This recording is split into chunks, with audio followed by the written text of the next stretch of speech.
What's your final straw before you cut off a family member? Viewers Edition. Story 1. I got one. My father was a good role model when I was a child, and we were both close back then.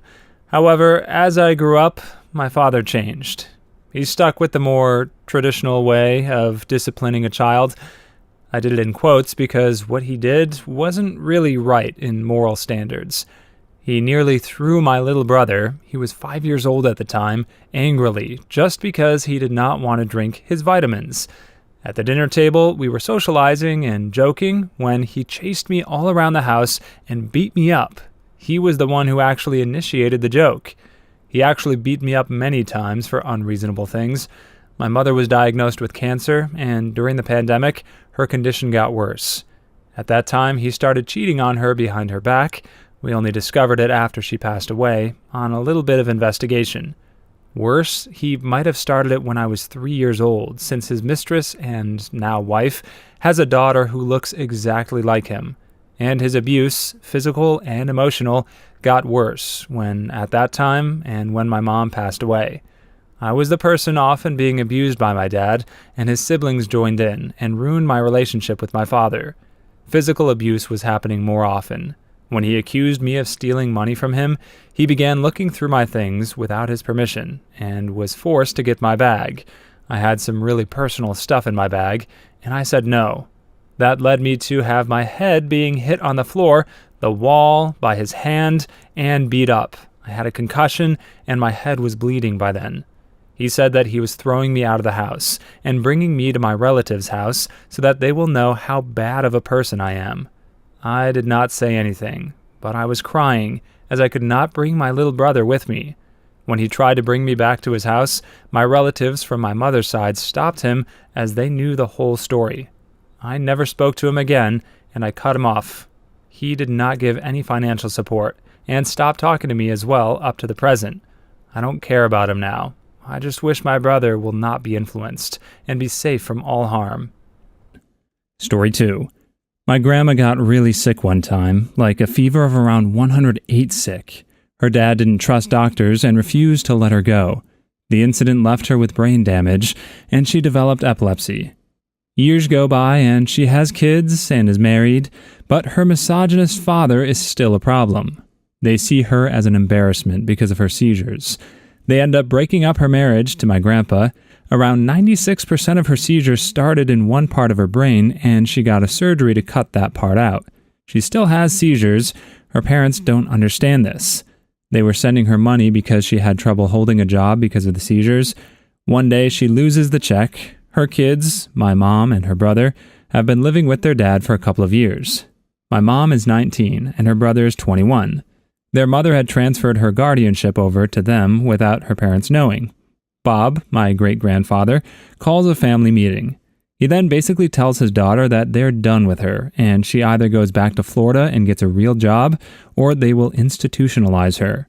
Everyone signs for this to happen, except my mother, even my grandma's son and sisters. My grandpa always wanted a son, but didn't get one. When my uncle was born, he never let my mom forget he finally had his son.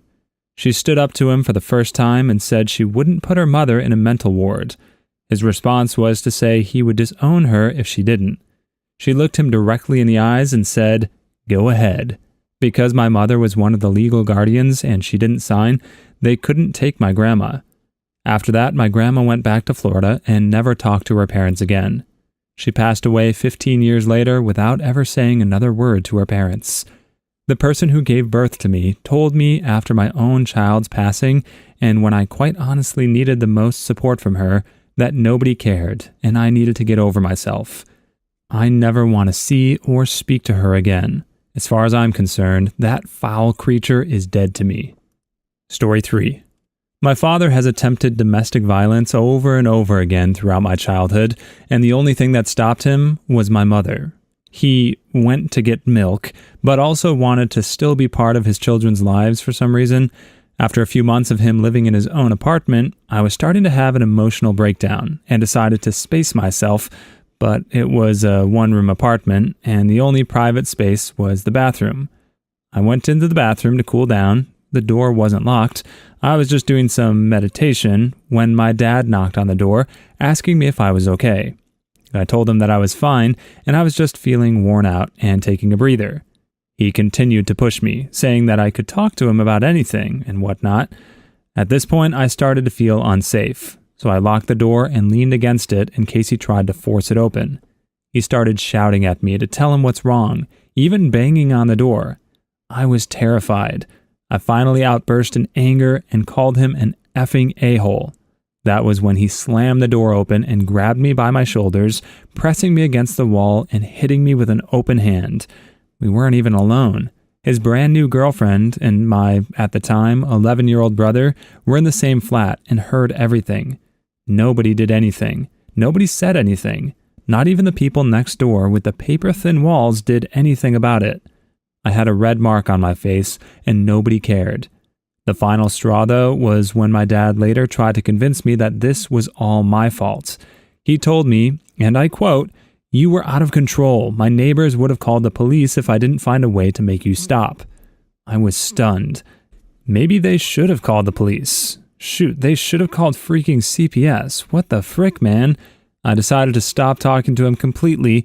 And the funny thing is, the years where I didn't engage with him were my happiest years yet.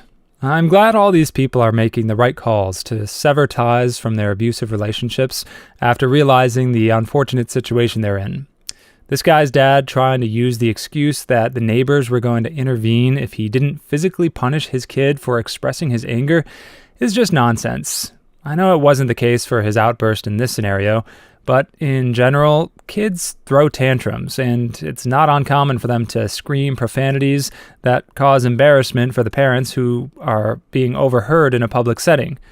But a good parent wouldn't use that embarrassment to justify hitting their kid.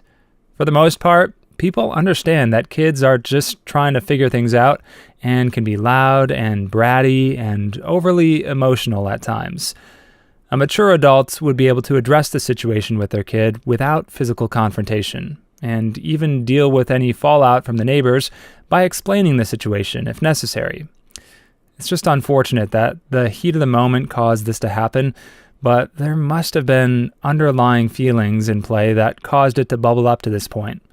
All the more reason to try our best to chat openly about our feelings with the people in our lives. Story 4. My narcissistic mother kicked me out of her life mere days before Mother's Day 2021. For a bit of context, she was living in an assisted living home. She needed far more care than I could ever do myself, but I was still listed as her caregiver, power of attorney, and medical power of attorney. In April of that year, her doctor had contacted me, basically banning me from bringing her snacks due to her high cholesterol and diabetes. He got no argument from me, but if anything, I was surprised they took that long to come to a decision. But back to the story, I had accompanied her to an appointment for her cataracts, and while we waited for the bus for her home to pick her up, she asked several more times if I could bring her snacks, since it was almost Mother's Day, which I told her I couldn't because of her doctor's orders. At that moment, she said, "Well, if you can't bring me snacks, then what's the point of you coming around?" Honestly, I had seen it coming, but frick, that hurt. I called the home and told them that I wouldn't be there for Mother's Day, or for the foreseeable future. I'd be able to pay for her monthly rent and nothing more. That, along with the fact that I had spent 10 years taking care of her by myself, on top of the fact that her and my equally poopy father told me on the regular that I was only brought into this world to take care of them, and everyone else came first, and I came a distant second, or not at all, I was really messed up. Since her passing in 2022, I started therapy later that year, and being diagnosed with depression, anxiety, and PTSD, people wonder how I keep going. Truth is, I'm not entirely sure. I do have a death wish, to fall asleep one night and never wake up again, if only to stop the echoes of her and my dad in my head. I wouldn't wish this upon anyone. Story 5. My last straw is my brother. During that time period, my brother kept saying he doesn't have money to excuse himself to pay his responsibilities and also to buy any food for us, and kept giving himself that same excuse over and over. Furthermore, he kept making excuses to not be helpful and kept guilt-tripping us that we are the ones who are the problem, and it is never his fault for any problems that he has. And one time when he was taking me to work, he purposefully pressed on the acceleration pedal, and I was halfway out of the car, which my knees had violently slammed the ground. He kept laughing about the incident and gave me the whole "I don't care what I did" around me, and retold the incident on how I am the villain of the story. A week or two after the incident, he was now trying to apologize to me, all because I kept cutting him off, ignoring him while also not giving any acknowledgement and refusing to help with any responsibility I helped him with before. And he kept begging people to get me to forgive him. I've never acknowledged him ever since. Very few of my family on either of my parents' side ever helped us when we were struggling, when my sister and I were kids. I still cannot trust most of them, and I don't know if I'll ever willingly see my paternal grandfather again. Mom worked at the hospital nearly all day, every day, after my dad was deployed to Afghanistan and later Iraq. My maternal grandmother helped, even though she had colorectal cancer twice. We were basically shunned out of so many family events for not being a complete family. No help, not a phone call. Now I'm 27, and I'm planning to get therapy for my resentment and anger towards them. I don't want it anymore. I just want to focus on the people I really love. Story 6. My birth giver had stolen my identity and given it to VA home loan scammers, like borrowing 150% of your home's equity at 12% interest scam. Told me by text she'd gotten an email from the state VA and was told to enter info on a link to see if you qualify. She entered my info, and yes, I'm a veteran, but no veteran agency will contact me by email, let alone contact someone other than the veteran. When I confronted her, she blamed me for it, saying I ruined her life by reporting the identity theft, and that if I hadn't been in the military, this wouldn't have happened, and that I just need to get over it. Oh, and the confession was by text, so full confession. Then I got, "I only want what's best for you." Code for, "I know better than you what you need, how to run your life. You're still a child. I'm the adult, and my authority is absolute." That's the usual confrontation. So cut her, and by association, her attack dog husband from my life. Block numbers, email, the whole bit. I still get cards at every holiday, minus Veterans Day and Memorial Day, and those are manipulative as well. Been no contact for over a year, and though I went through a really dark place for a year or so, I know this is what I needed to do, but should have done it sooner. Too long didn't read. Manipulative, sociopathic, narcissistic mother stole disabled Army combat veteran son's ID, gave it to a VA home loan scammer, then blamed veteran son for her actions. Story 7. My father threw a tantrum when we tried to move to Europe. I lived in Ukraine, 100 kilometers from the Russian border, and the winter was coming. Everyone was preparing for attack, and massive blackouts started. He also became abusive and made me feel bad for focusing on the wrong subject at school. He talked about English and maths. I love to learn new languages, but I can't do math. I can't. And I hate to try again and again and still fail miserably. And I also suspect ADHD in me. And it certainly doesn't help. The worst thing is that it wasn't like that before, and he could switch from normal to monster, and then pretend that it was nothing, or even right thing to do to teach me. I need a psychologist, or something better than just screaming. Now he doesn't talk to us because we betrayed him. Thank God I don't have to deal with that anymore. In case he hears this, if you still believe that you're right, think about the last time you soothed me when I cried. I can't remember anything, even from childhood. Yes, I'm lazy, but I have a ton of mental health issues, and that could be the case.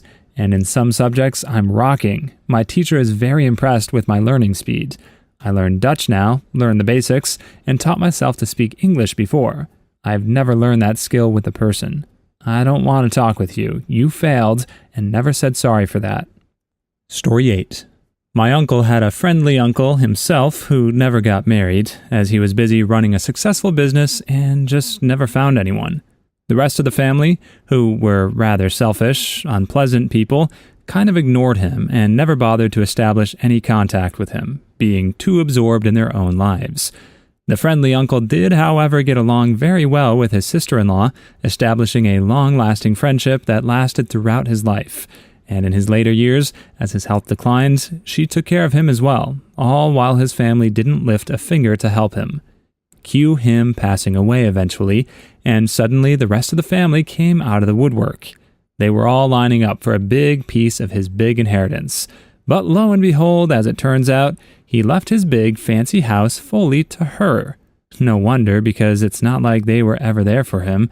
Cue accusations from them that she was a gold digger, that she had no right to the inheritance because she wasn't blood related, and thus not a real part of the family, and all kinds of other harassment thrown at her. It caused a schism in the family, with people for and against her, and both sides just cut off contact with each other to this day.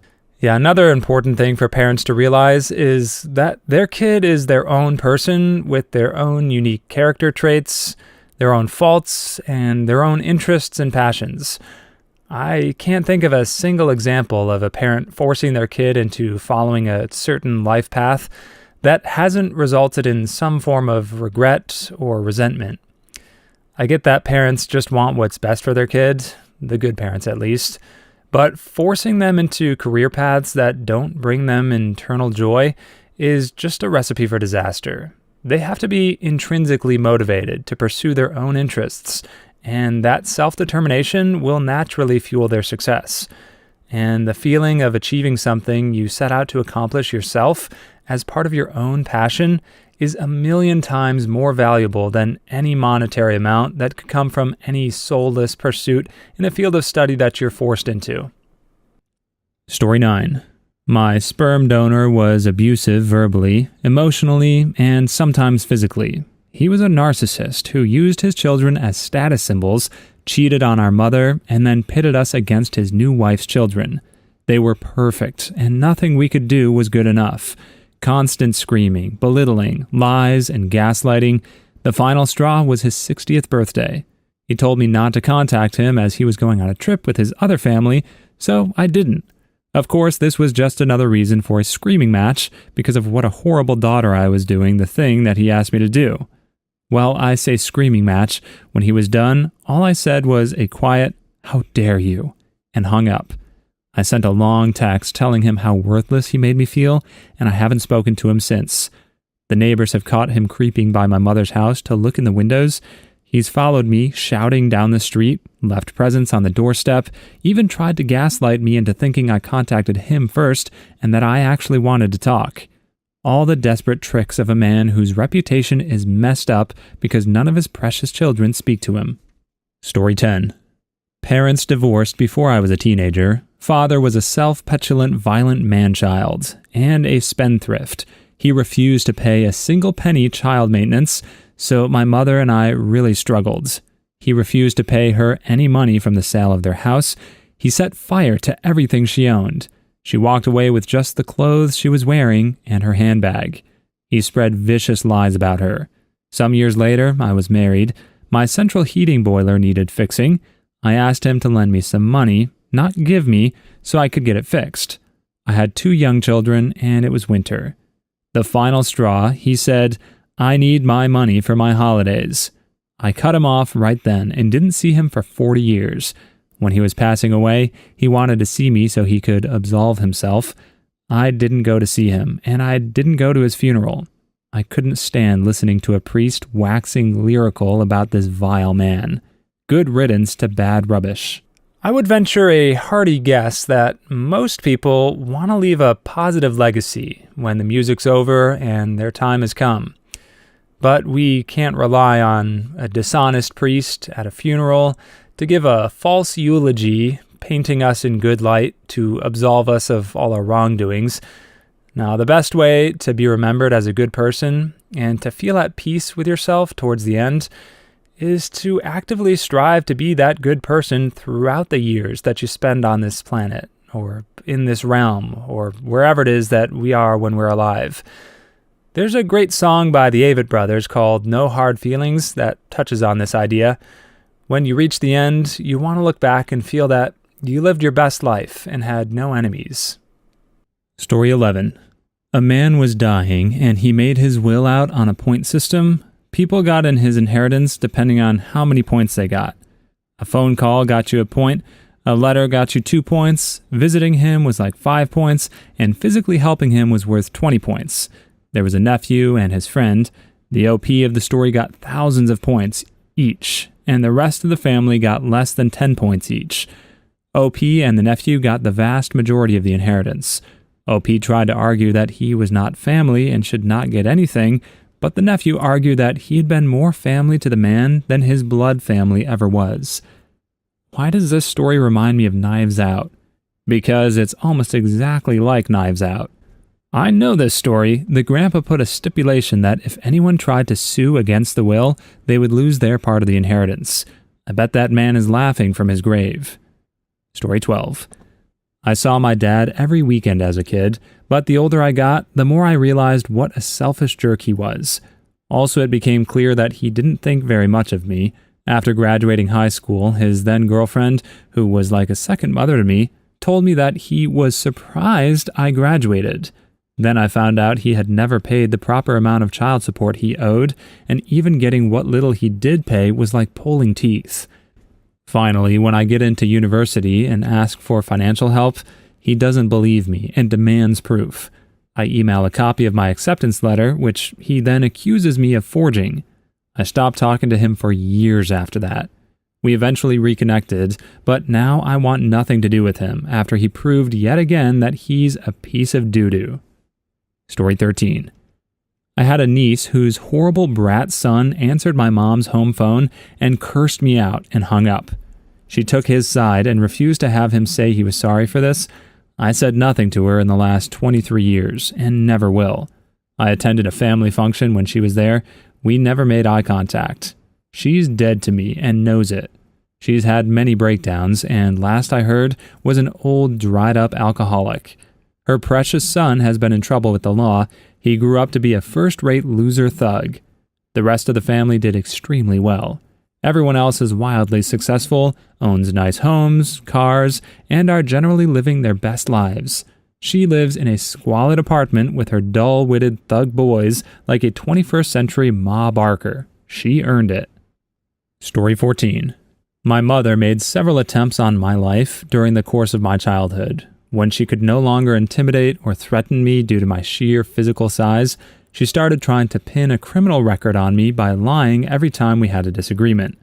It took 3 attempts at that for me to decide that being around her wasn't worth the risk. I had to get a false domestic battery accusation expunged from my record, which was easy due to the sole piece of evidence being a police report that said that she claimed I pushed her. But in the same report, the officers pointed out that she never showed signs of physical pain, never had any redness or bruising, and her story was inconsistent, so getting it taken off my record took virtually no effort. Story 15. I had this uncle that I only got to know in my late teens because he moved to the States during those times. He could not speak English very well, so I would help him fill out job applications. I even helped him get a driver's license, as well as borrowing clothes.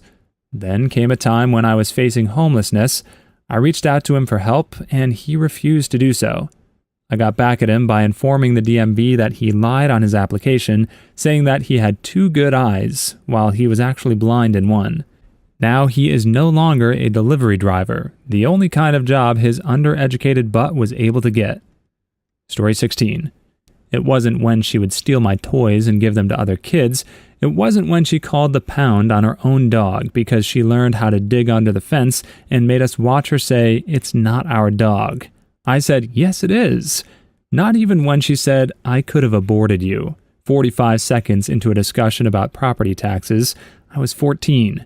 It was when she yelled at me every day for 7 weeks when I tried to move back to my hometown. California was not kind to me. Story 17. In February, a doctor literally told my dad, aunt, and uncle to make funeral preparations for my grandma. She's not passing away. That doctor was an idiot and jumped to the worst conclusion. My uncle asked my dad how much her life insurance was. My dad lied and said $10,000 instead of $30,000. My grandma didn't want him to know.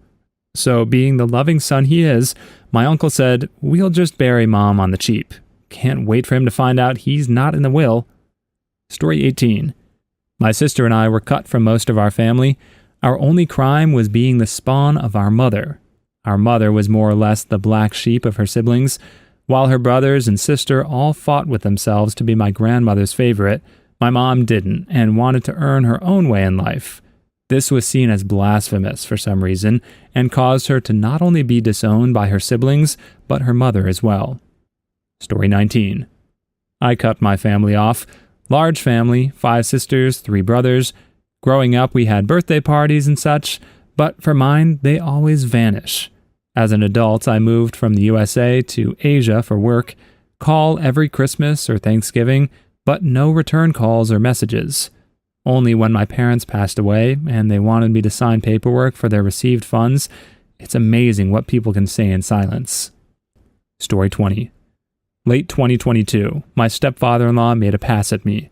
When my husband and I tried to distance ourselves because of it, he and my mother-in-law freaked out, claimed it wasn't a big deal, and said I was tearing the family apart.